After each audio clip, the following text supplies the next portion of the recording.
Assalamualaikum warahmatullahi wabarakatuh. Selamat siang, saya Dias Fajar Widya Permana, NIP 198802117 2018-03-1001, program studi ilmu keolahragaan, Fakultas Ilmu Keolahragaan Universitas Negeri Semarang, yang pada siang hari ini akan menyampaikan pernyataan diri dosen dalam unjuk kerja Tridharma Perguruan Tinggi PDD UKT PT Bidang Pengajaran.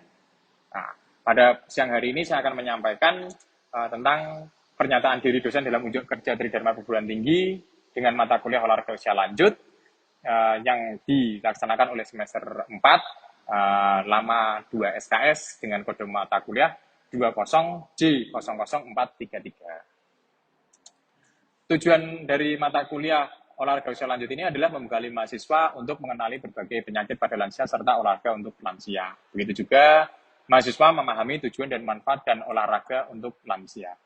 Yang ketiga, mahasiswa mampu membuat program olahraga bagi lansia serta jenis olahraga lansia yang disesuaikan dengan tujuan dan manfaat untuk lansia. Kemudian untuk capaian mata kuliah, di sini ada 8. Yang pertama adalah mampu mengetahui konsep olahraga usia lanjut. Kemudian mahasiswa mampu mengetahui penyakit usia lanjut terlebih dahulu. Kemudian ketiga, mahasiswa diharapkan mampu memahami tujuan olahraga untuk usia lanjut. Yang keempat, mahasiswa dapat memahami manfaat dari olahraga usia lanjut. Yang kelima, mahasiswa dapat mengetahui jenis olahraga untuk usia lanjut sesuai dengan manfaat dan tujuannya. Begitu juga, mahasiswa dapat membuat program olahraga untuk usia lanjut. Yang ketujuh, mahasiswa mampu memberikan contoh olahraga kepada usia lanjut. Yang terakhir, yang kedelapan adalah mahasiswa mampu melaksanakan dan mengajak usia lanjut untuk berolahraga sesuai dengan kemampuan dan tujuan serta manfaatnya. Untuk materi pembelajaran, di sini ada 7 materi pembelajaran, di mana yang pertama adalah definisi olahraga usia lanjut itu sendiri, kemudian yang kedua jenis penyakit pada usia lanjut, kemudian dilanjutkan dengan tujuan olahraga usia lanjut, setelah itu manfaat olahraga usia lanjut, jenis olahraga untuk usia lanjut, membuat program olahraga untuk usia lanjut, serta sampai mengajak usia lanjut untuk berolahraga rutin di akhir materi pembelajaran.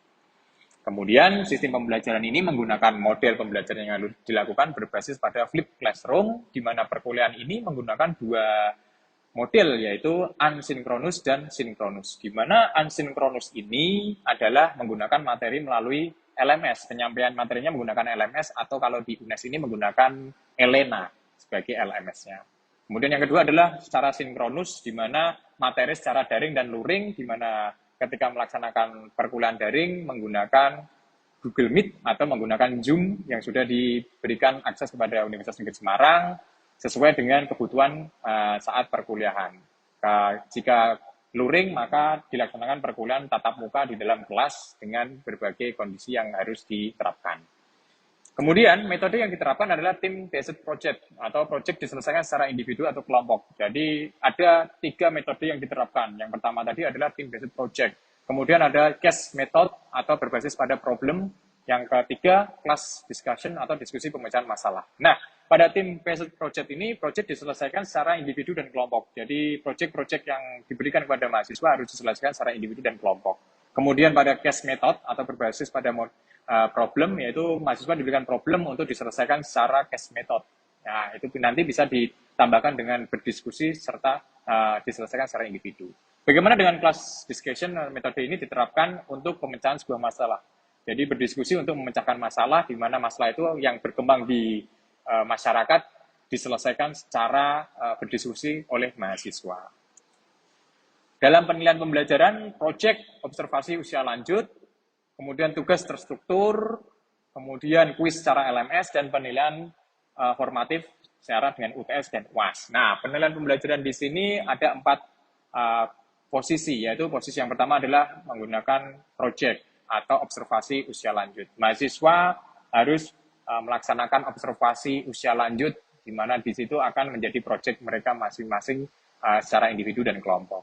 Kemudian penilaian pembelajaran yang kedua yaitu adalah menggunakan tugas secara terstruktur dan kelompok. Jadi tugas yang diberikan oleh mahasiswa harus diselesaikan secara struktur dan diselesaikan secara kelompok. Kemudian yang ketiga adalah penilaian pembelajaran menggunakan kuis, di mana kuis ini diberikan kepada mahasiswa melalui LMS atau Elena, di mana di Elena ini sudah diberikan format, begitu juga dengan soal-soal yang ada di dalam kuis olahraga usia lanjut. Bagaimana? Yang ketiga adalah penilaian formatif, yaitu penilaian pembelajaran secara penilaian formatif ini menggunakan UTS dan UAS. UTS sendiri adalah ujian tengah semester yang biasanya dilakukan atau dilaksanakan di pertemuan ke-8 dan UAS atau ujian akhir semester dilakukan di pertemuan ke-16 di akhir pertemuan. Nah, dua penilaian formatif ini menjadi tolak ukur yang terakhir menjadi penilaian pembelajaran. Kemudian proyek mata kuliah. Proyek perkuliahan ini mengandung 35%. Nah, 35% untuk proyek mata kuliah, di mana observasi ke lapangan terhadap masalah kesehatan lansia. Jadi mahasiswa observasi ke lapangan, kemudian mengetahui bagaimana masalah-masalah kesehatan lansia yang ada di masyarakat.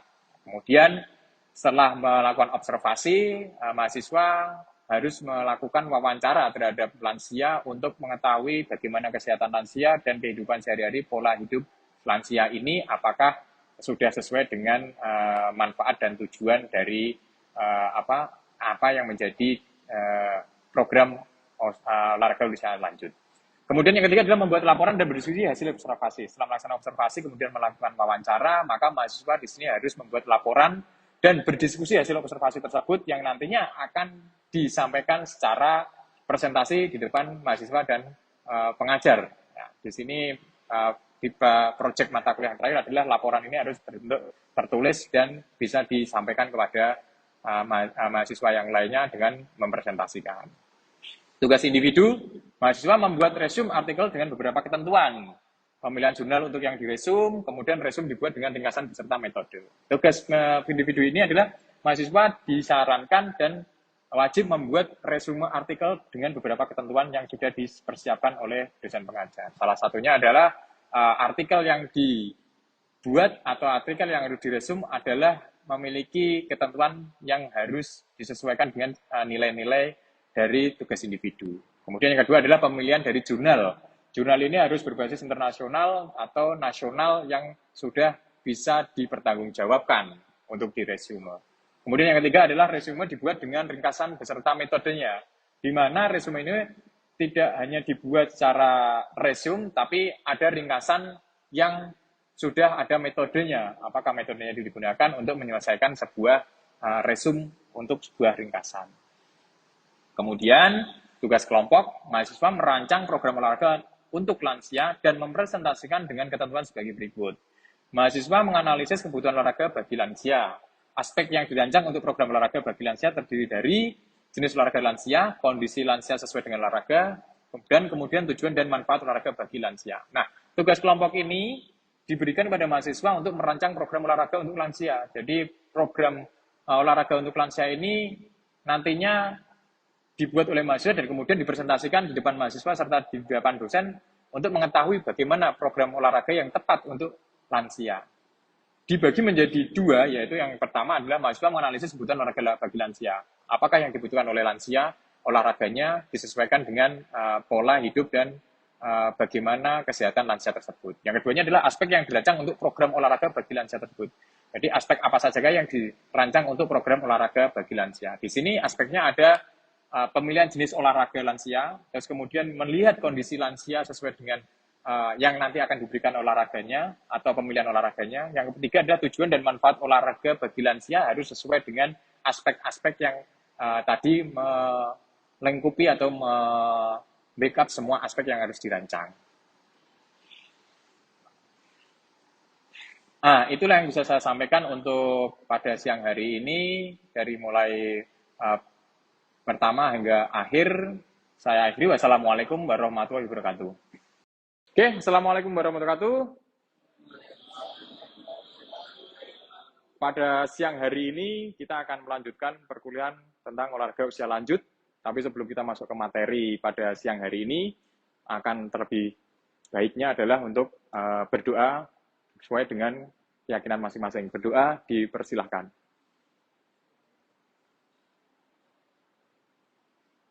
Berdoa selesai.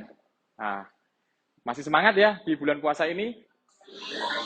Nah, hari ini kita akan mengulik lagi kembali di pertemuan ke-9 tentang olahraga usia lanjut. Di mana teman-teman di sini sudah memahami tentang olahraga usia lanjut, apakah itu olahraga usia lanjut, kemudian sebenarnya manfaat dan tujuan dari olahraga usia lanjut itu apa? Intinya adalah untuk para lansia atau lanjut usia, atau orang sering mengatakan usia lanjut secara umum.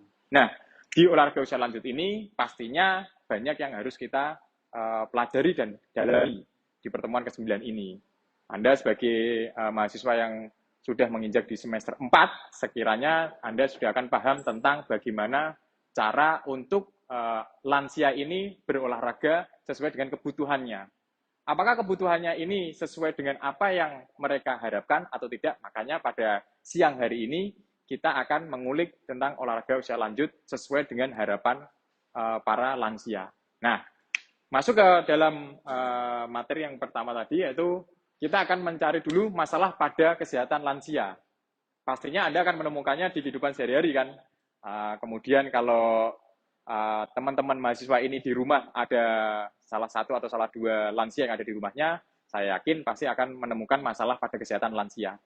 Apakah masalah kesehatan pada lansia ini? Yaitu salah satunya bisa dilihat dari pola hidup yang tidak sehat, yang kemudian membuat lansia menjadi sering sakit-sakitan. Nah, apa penyebabnya? Penyebabnya kan sangat banyak sekali kan. Kemungkinan banyak, pastinya Anda akan bisa melihat atau bahkan di setiap lingkungan atau keluarga Anda, jika ada lansia ini, pastinya Anda akan menemukan penyebabnya apa sih sebenarnya kalau lansia itu sedang tidak dalam keadaan baik atau tidak sehat atau sering-sering sakit-sakitan.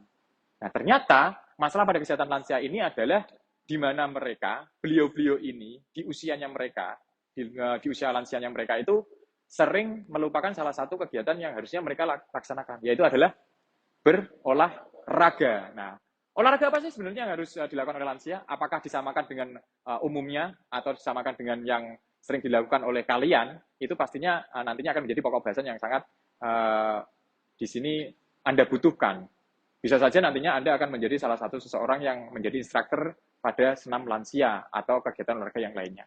Nah, sebelum kita masuk ke olahraganya, alangkah baiknya penyebabnya tadi kan sudah kita sampaikan bahwa apa sih penyebabnya dari lansia ini sakit, kemudian lansia ini merasa pola hidupnya tidak baik, kemudian menimbulkan kehidupannya menjadi sakit-sakitan, kemudian kesehatannya menurun, akhirnya terjadi yang namanya di dalam kepercayaan diri lansia ini menurun karena kesehatannya. Nah, kemudian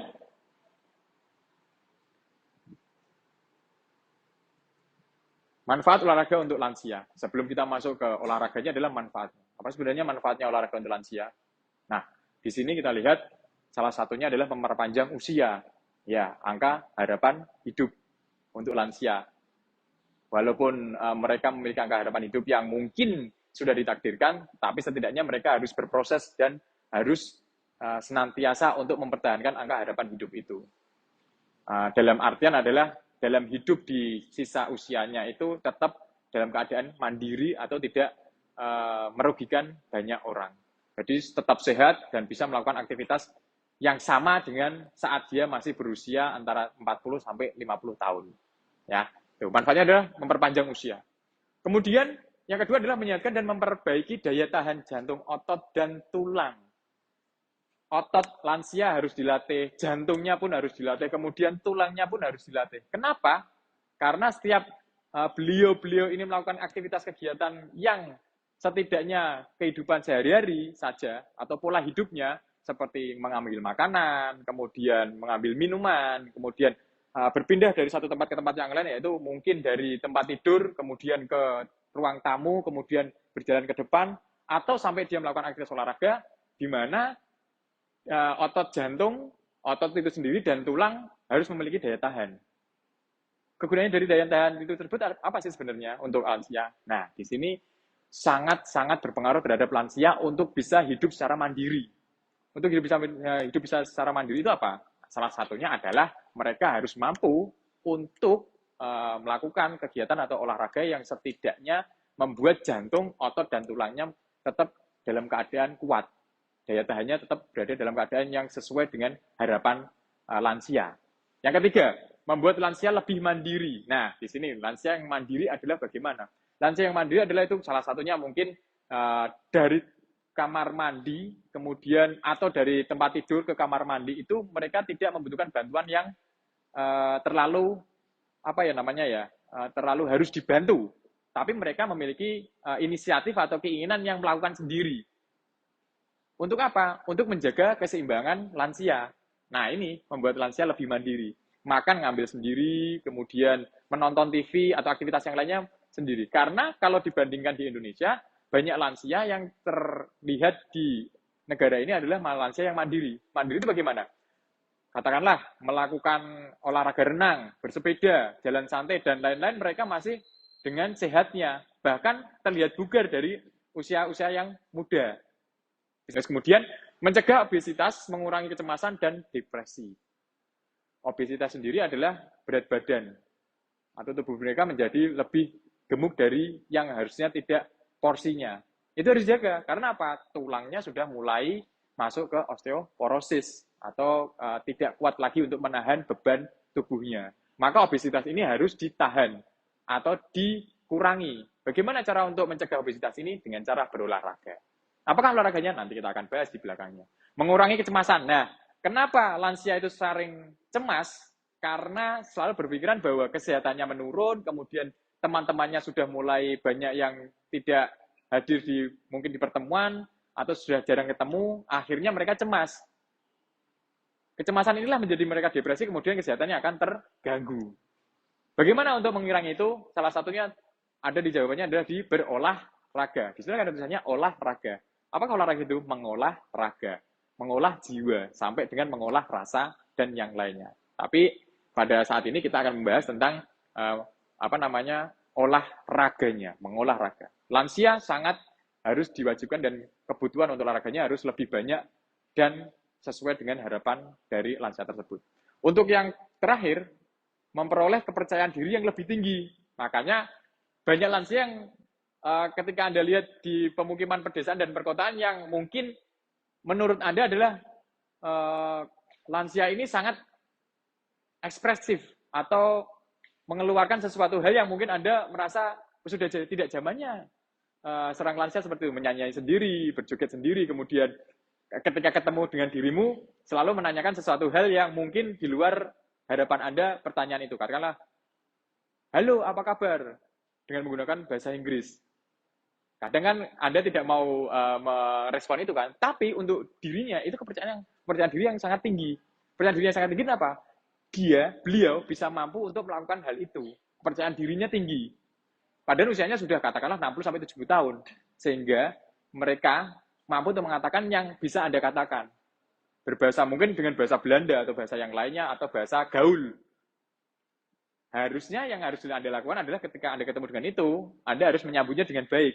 Maka akan ada antara emosi positif dari dirimu dan emosi dari si lansia ini akan tergabung menjadi positif. Bagaimana ketika positif dan negatif itu ketemu, maka terjadi yang namanya suatu hal yang positif yang besar. Akan menyehatkan sendiri untuk lansia, juga untuk diri Anda sendiri. Nah, itu. Kemudian, jenis olahraga untuk lansia pastinya sudah tidak asing lagi untuk didengarkan dari kalian, karena Anda adalah pelaku olahraga yang sekarang ini sudah semester 4 dan sudah masuki semester 9, dan di bulan puasa ini, ya kan, di bulan Ramadan ini Anda sudah mulai mengerti tentang olahraga di bulan puasa atau di bulan Ramadan. Nah, jenis olahraga untuk lansia inilah sendiri, salah satunya adalah kalau dilihat secara survei, jalan cepat menjadi salah satu yang diminati oleh lansia. Mungkin di sini yang dimaksud dengan jalan cepat itu adalah jalan sesuai dengan iramanya. Jadi ketika dia membutuhkan jalan yang cepat, dia akan jalan cepat. Ketika mungkin dia sudah mulai untuk menurunkan intensitasnya, maka dia akan masih berjalan tapi dengan ritmik yang cepat, tapi ada batasan waktunya. Katakanlah kalau tadi 1 menit bisa berapa langkah, ini 1 menit bisa langkahnya berkurang. Dan nanti seperti itu tadi, secara ritmiknya seperti itu. Menggunakannya adalah frekuensi, ya kan, intensitas, kemudian time, terus kemudian apa yang harus mereka atau beliau ini lakukan. Nah, yang kedua adalah bersepeda. Kemungkinan dari saudara-saudara menyampaikan bahwa kok untuk lansia bersepeda ya kan? Bukankah itu lebih berbahaya?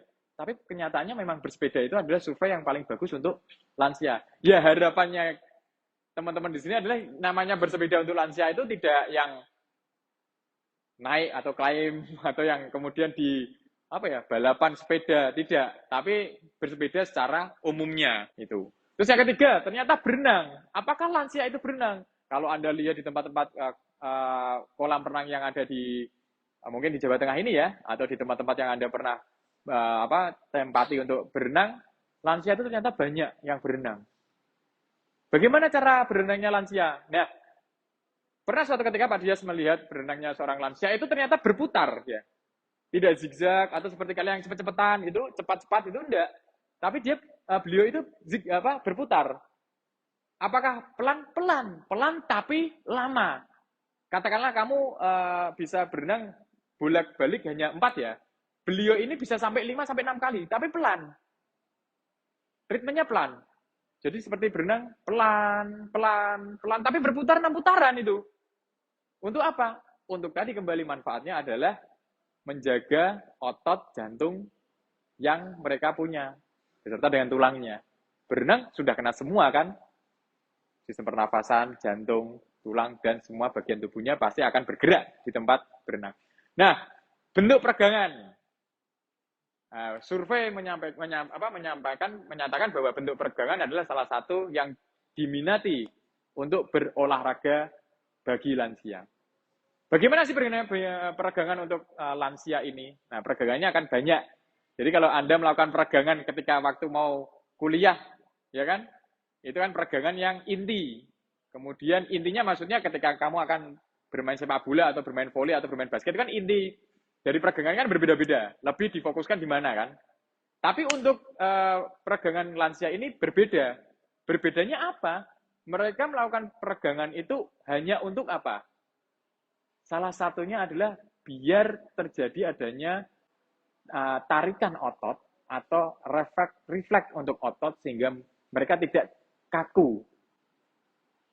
Karena dengan kekurangannya lansia kan mereka sudah mulai ada timbul-timbul sudah tidak apalagi ya, tidak se-fleksibel yang dulu pernah bisa cium lutut, bisa menarik tangan ke belakang, bisa sampai ke telinga. Lama-kelamaan itu akan berkurang. Berkurangnya kenapa? Ya karena usia dan kemudian kurangnya gerakan. Manusia itu kan move itu kan bergerak, harus bergerak. Maka ketika kemudian yang terakhir menurut survei adalah senam lansia. Mungkin kalau senam lansia tidak perlu dicontohkan ya.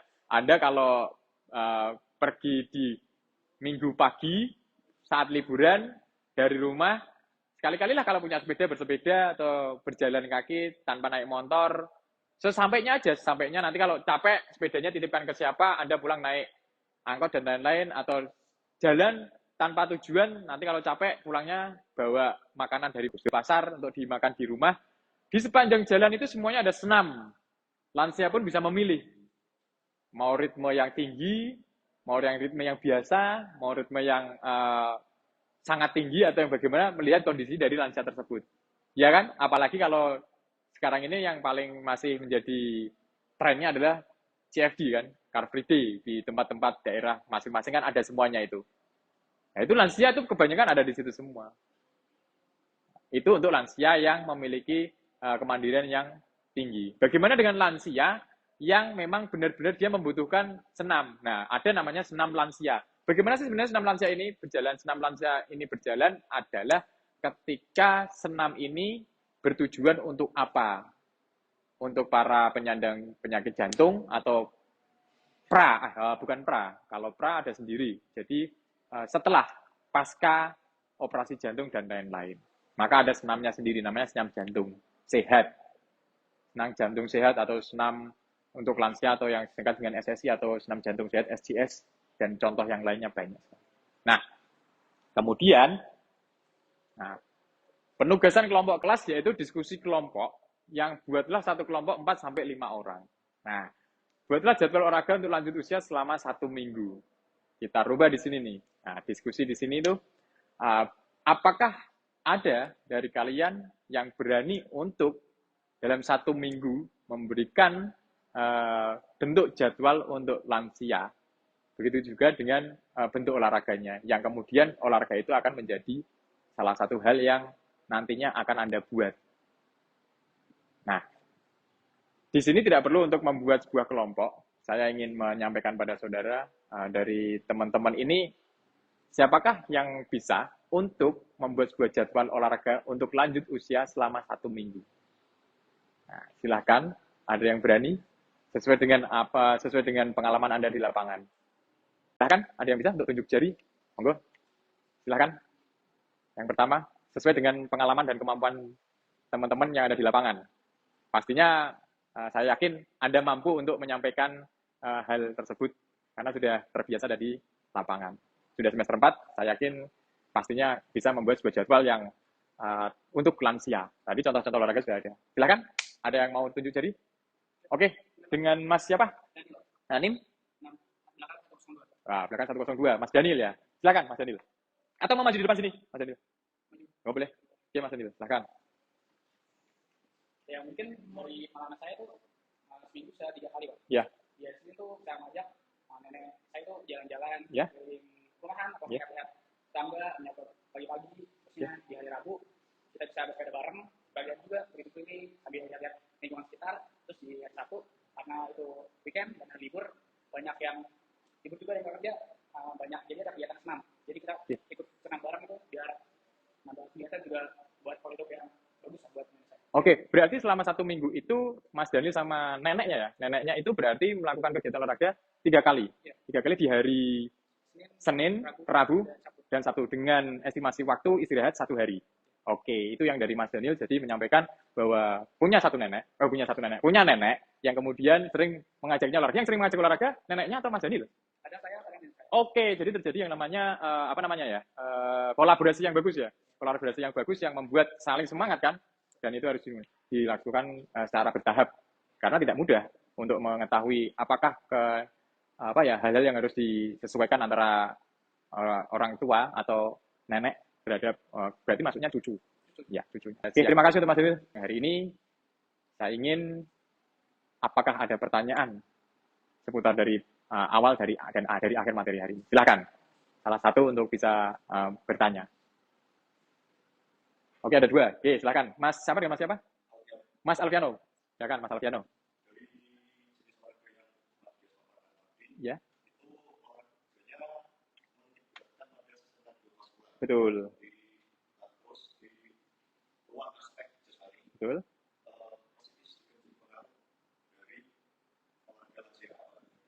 Ya, oke. Ini pertanyaannya masuk langsung ke internal dan eksternal, betul Mas ya. Nah, perlu Anda ketahui juga salah satunya selain dari internal tadi kardiorespirasi itu kan maksudnya di dalam itu.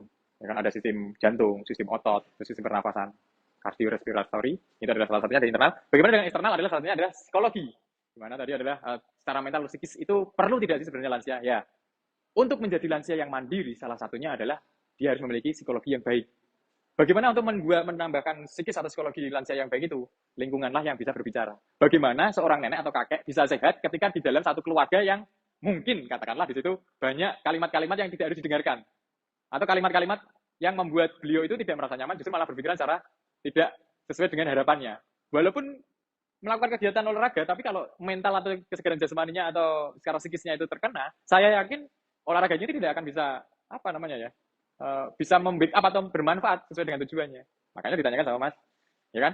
Ditanyakan kemudian apakah dari eksternal ini sangat berpengaruh? Sangat berpengaruh. 2 ini harus saling berkesinambungan. Makanya yang eksternal ini tadi dari Mas Daniel menyampaikan bahwa kalau bisa ada 2 antara cucu dan nenek atau kakek. Untuk apa?